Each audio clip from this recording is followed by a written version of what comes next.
Name of Allah, most merciful, most beneficent. Hello everyone, अस्सलाम वालेकुम. I am Abu Bakr. I hope that you are all doing well. आप सबको welcome करता हूँ अपने channel पे. आज हम देखेंगे हैमलेट को, जिसे लिखा था शेक्सपियर ने.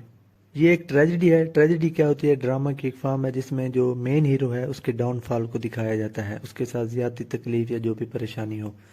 प्रिंस ऑफ डेनमार्क पर लिखी गई है. कब लिखी गई थी? 1600 से 1601 तक. लॉन्गेस्ट प्ले ऑफ शेक्सपियर है. The world most film story after Cinderella film. उसके बाद जो इसकी सेटिंग है वो डेनमार्क में रखी गई थी. इसके जी 5 एक्ट्स हैं. प्ले थोड़ा लेंथी है लेकिन मैं फिर भी कोशिश करूंगा कम से कम वक्त में आपको समझा सकूं. एक्ट 1 शुरू होता है. एक्ट 1 का सीन 1, ठीक है. ये एक पैलेस है जिसके नजदीक गार्ड्स जो हैं वो एक भूत को देखते हैं डेली, ठीक है. एक दिन हरेशियो जो है वो गेट कीपर की जैसे ड्यूटी चेंज होती है तो वो नए जो गेट कीपर थे उनके साथ आता है. तो वो होरेशियो को बताते हैं कि हम ना यहाँ एक डेली भूत को देखते हैं. तो होरेशियो कहता है कि चलो मैं भी इसको देखता हूँ. होरेशियो कौन है? ये हैमलेट का दोस्त है, ठीक है. तो ये जब देखता है तो ये पहचान जाता है कि ये जो भूत है ये हैमलेट के बाप का है. तो होरेशियो कहता है चलो हैमलेट को बताते हैं. अब दूसरी तरफ हैमलेट का चचा, हैमलेट की माँ और हैमलेट, ठीक है. चचा का नाम क्लॉडियस और माँ का नाम गर्टरूड है.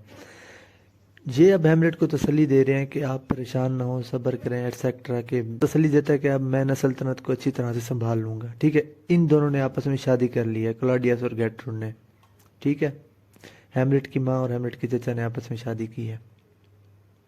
यहाँ पर होरेशियो आ जाता है और हैमलेट को बताता है कि चलो हमने एक भूत देखा और वो आपके बाप की शक्ल की तरह है, चलो देखते हैं जाके. अब ये जो करेक्टर है ये पोलोनियस है, क्लॉडियस का खास बंदा. ये उसकी बेटी है ओफेलिया और ये इसका बेटा है लियट्स, ठीक है. ओफेलिया जो है ये हैमलेट की लवर है और ये जो है अब इंग्लैंड जा रहा है और बाप इसका ऐसे समझाता है कि आपने जाके अच्छी कंपनी रखनी है, अच्छे काम करने हैं और चीज़ों को ध्यान से देखना है. और ओफेलिया को ये कहता है कि आप हैमलेट से बच कर रहो. लेकिन ये ओफेलिया अपने बाप को जवाब देती है कि नहीं, हैमलेट बहुत अच्छा है, वो मुझसे सच्चा प्यार करता है एटसेट्रा. यहाँ पे ये सीन खत्म होता है.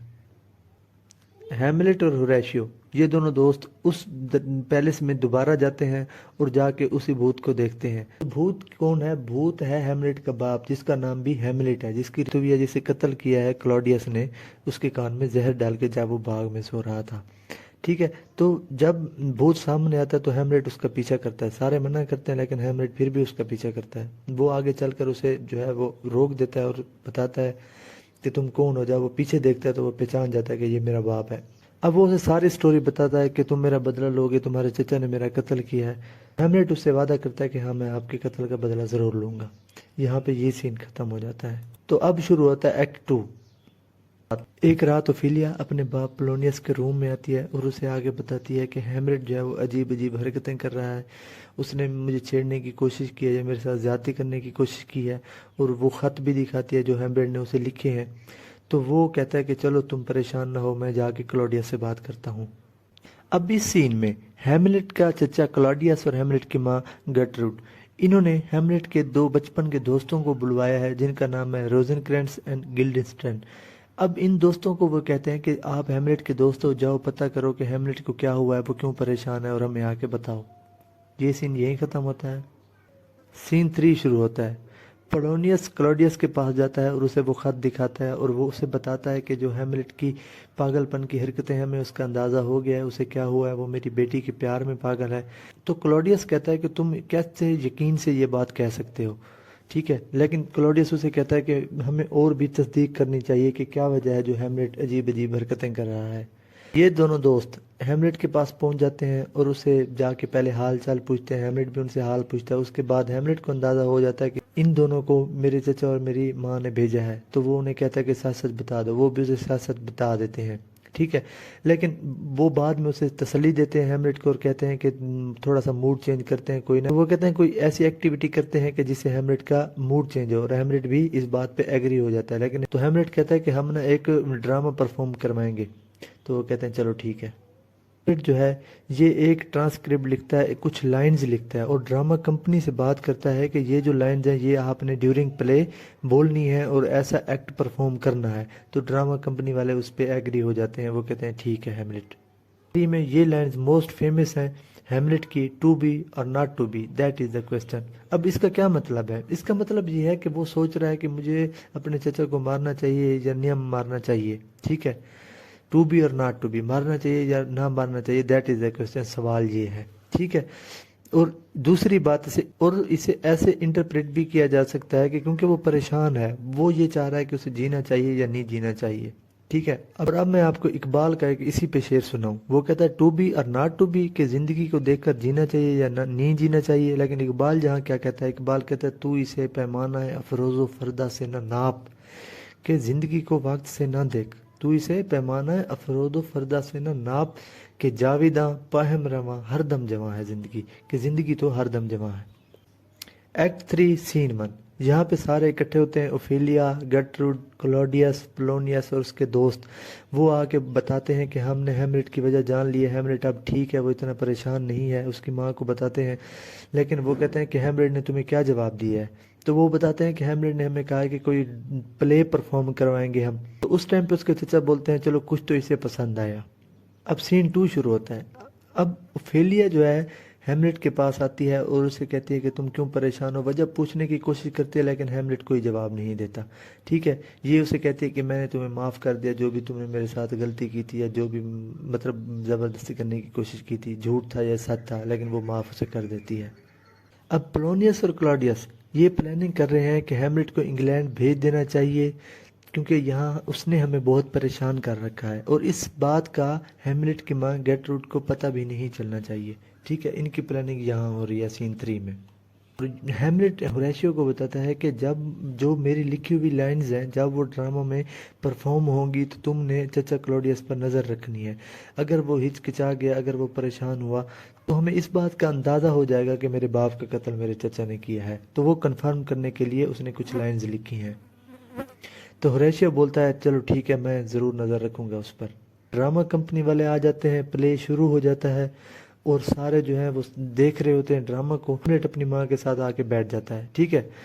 जब हैमलेट की लाइंस बोली जाती हैं तो वो बेसिकली क्या लाइंस होती हैं, वो स्टोरी वही होती है कि एक सीन ऐसा वो बताते हैं कि जिसमें एक बंदा दूसरे बंदे के कान में जहर डालकर कत्ल कर रहा है और उसकी वाइफ से शादी कर रहा है। सेम वही सीन जो उसके बाप के साथ हुआ था। तो उस टाइम पर वो जो है स्टम्बल हो जाता है, वो लड़खड़ा जाता है उसका चचा, और होरेशियो भी देख रहा होता है। तो उस टाइम पे वो उठ के चला जाता है। यहाँ पे डे को रोक दिया जाता है और हैमलेट को कंप्लीट जो है वो यकीन हो जाता है कि मेरे फादर का कत्ल चचा क्लॉडियस ने किया है। अब सीन 5 शुरू होता है। इसमें हैमलेट की माँ गर्ट्रूड पोलोनियस को बुलवाती है और उसे बताती है कि तुमने ये अच्छा नहीं किया। तो हैमलेट भी अपनी माँ से नाराज़ हो जाता है। वो उसे कहता है कि आपने कौन सा अच्छा किया, अभी तो मेरे फादर की डेथ कुछ दिन ही नहीं हुए थे, आपने मेरे चचा से शादी कर लिया। वो भी अपनी माँ से नाराज़ होता है और उसी सीन में वो बोलता है जो फेमस लाइन है, फ्रैलिटी द नेम इज़ वुमन। फ्रैलिटी का मतलब होता है फना होना। तो वो कहता है औरत का नाम ही फना है। ठीक है। अब जब ये आपस में बातें कर रहे होते हैं तो पर्दे के पीछे पोलोनियस आके बातें सुन रहा होता है, लेकिन हैमलेट को लगता है कि उसका चचा क्लॉडियस है। वो गलती से तलवार निकालकर पोलोनियस का कत्ल कर देता है। अब सीन 1 में क्या होता है, गर्ट्रूड और क्लॉडियस हैमलेट का चचा और हैमलेट की माँ आपस में ये बात कर रहे होते हैं कि अब जो हैमलेट को है वो बाहर भिजवा देना चाहिए, इसलिए बाहर भिजवा देना चाहिए क्योंकि ये हमें बहुत अब तंग कर रहा है। और दूसरी तरफ से हैमलेट पोलोनियस की बॉडी को अकेला जाकर दफना आता है। इसके बाद है जी सीन 2। क्लॉडियस हैमलेट से पूछता है कि डेड बॉडी कहाँ है, लेकिन हैमलेट उसे नहीं बताता। वो जब इंसिस्ट करता है तो हैमलेट उसे बाद में ये कहता है कि मैंने उसे एक ऐसी जगह पे पहुंचा दिया जहां वो सुकून में है। बार बार इंसिस्ट करने पे हैमलेट उसे नहीं बताता, लेकिन वो हैमलेट को और हैमलेट के दो दोस्तों को इंग्लैंड भेज देता है। और जो इंग्लैंड का किंग है उसे ख़त लिखता है कि जब ये हैं तो हैमलेट को मरवा दिया जाए। अब ये यहाँ से रवाना हो जाते हैं इंग्लैंड की तरफ। लेकिन सीन 3 में होरेशियो ओफेलिया के पास आता है और उसे बताता है कि तुम क्यों परेशान हो, क्योंकि वो अपने बाप पोलोनियस की डेथ की वजह से परेशान है। वो उसे तसल्ली देता है, मोटिवेट करता है और उसे ये बताता है कि हैमलेट इंग्लैंड नहीं गया, वो रास्ते से वापस आ गया है। अब जो ओफेलिया का भाई है लेयर्स, ये कुछ जंगजुओं के साथ वापस आ जाता है हैमलेट से अपने बाप की मौत का बदला लेने। ये सीन थोड़ा सा डिफरेंट है क्योंकि इनकी जो लड़ाई है ये पहले की है जब हैमलेट की बाप की डेथ नहीं हुई थी। ठीक है। ये नॉर्वे का किंग है, ये डेनमार्क पर हमला करने अपने फौजियों के साथ आ रहा है। अब जब लियट्स क्लॉडियस के पास आता है तो वो उससे पूछता है कि आपने हैमलेट को क्यों नहीं मारा जब उसने मेरे बाप का कत्ल किया है। तो क्लॉडियस उसे समझाता है कि आप जज्बाती ना हों, हम एक प्लानिंग के थ्रू हैमलेट का कत्ल करेंगे ताकि किसी को पता भी ना चले और हैमलेट भी मर जाए। तो लिएट्स क्लॉडियस की बात मान जाता है और इस पर एग्री हो जाता है कि हम एक प्लानिंग के थ्रू हैमलेट की डेथ करेंगे। अब एक दिन होरेशियो और हैमलेट दोनों दोस्त एक कब्रिस्तान से गुजरते हैं। वहाँ उन्हें दो कब्र खोदने वाले मिलते हैं। तो वो उनसे पूछते हैं कि आप किसकी कब्र खोद रहे हैं।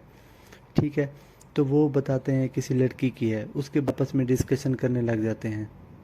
तो लिएट्स अपने साथ कुछ लोगों को और उनके साथ एक जनाजा भी होता है किसी लड़की का। जब वो करीब आके हैमलेट देखता है तो वो जनाजा ओफिलिया का होता है। ओफिलिया पर हैमलेट अब परेशान हो जाता है। हैमलेट रोने लग जाता है वहीं, क्योंकि वो ओफिलिया का लवर है। कब्र में कूद जाता है और वहाँ जाके उसे माफ़ी मांगने लग जाता है ओफिलिया से, और अपने प्यार का इजहार भी करता है और बहुत ज़्यादा परेशान होता है। और जो ओफिलिया का भाई लिएट्स है वो कहता है कि आप मेरी बहन से प्यार नहीं करते थे। उस टाइम पे फेमस लाइन ये बोलता है कि मैं 40,000 भाइयों से ज़्यादा ओफिलिया से प्यार करता हूँ। अब ये आपस में फिर दोनों लड़ना शुरू कर देते हैं। तब क्लॉडियस लिएट्स को समझाता है कि हमारी जो प्लानिंग थी हमने उसी के थ्रू चलना है, फ़िलहाल तुम जो है किसी के साथ कोई लड़ाई ना करो। तो ये सीन यहीं ख़त्म होता है। अब इस स्टोरी का क्लाइमैक्स है। ठीक है, ये क्लॉडियस है। क्लॉडियस ने इस तलवार को जहर लगा रखी है।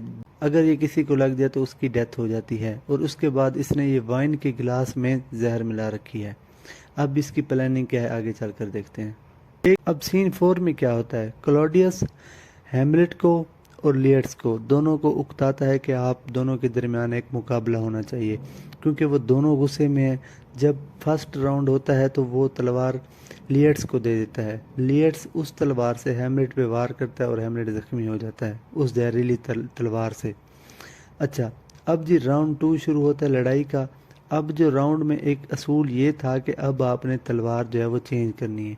अब ये तलवार वो हैमलेट को दे देता है। जब हैमलेट के पास आती है तो हैमलेट भी उसी से लिएट्स पर हमला करता है और उसे भी जख्मी कर देता है। जब हैमलेट की माँ गर्ट्रूड ये सीन देखती है तो वो जहरीला वाइन वाला गिलास उठा के पी लेती है।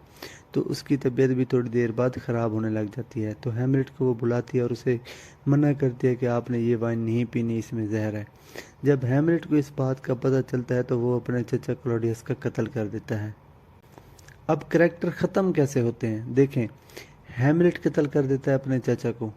हैमलेट की माँ जो है गर्ट्रूड, उसने जहरीली वाइन पीकर अपनी जान दे दी है। और जो लिएट्स है ये दोनों जब आपस में मुकाबला करते हैं और एक दूसरे को जहरीली तलवारें लगती हैं तो ये दोनों भी मर जाते हैं। और एंड में बच जाता है अकेला कैरेक्टर होरेशियो। ठीक है, होरेशियो भी अपने दोस्त को कहता है कि मैंने भी तुम्हारे साथ मरना है, मैंने भी नहीं जीना। लेकिन हैमलेट होरेशियो को मना करता है कि तुम जियोगे और लोगों को हमारी स्टोरी बताओगे। यहाँ पे हमारा प्ले जो है वो ख़त्म होता है। Thank you very much. मैंने कोशिश किया कि आपको अच्छे से एक्सप्लेन कर सकूं। अपना ख्याल रखिए अपने इस चैनल का। अगर आपको लगता है कि ये वीडियो आपके लिए बेनिफिशियरी है तो इस चैनल को ज़रूर सब्सक्राइब कीजिए।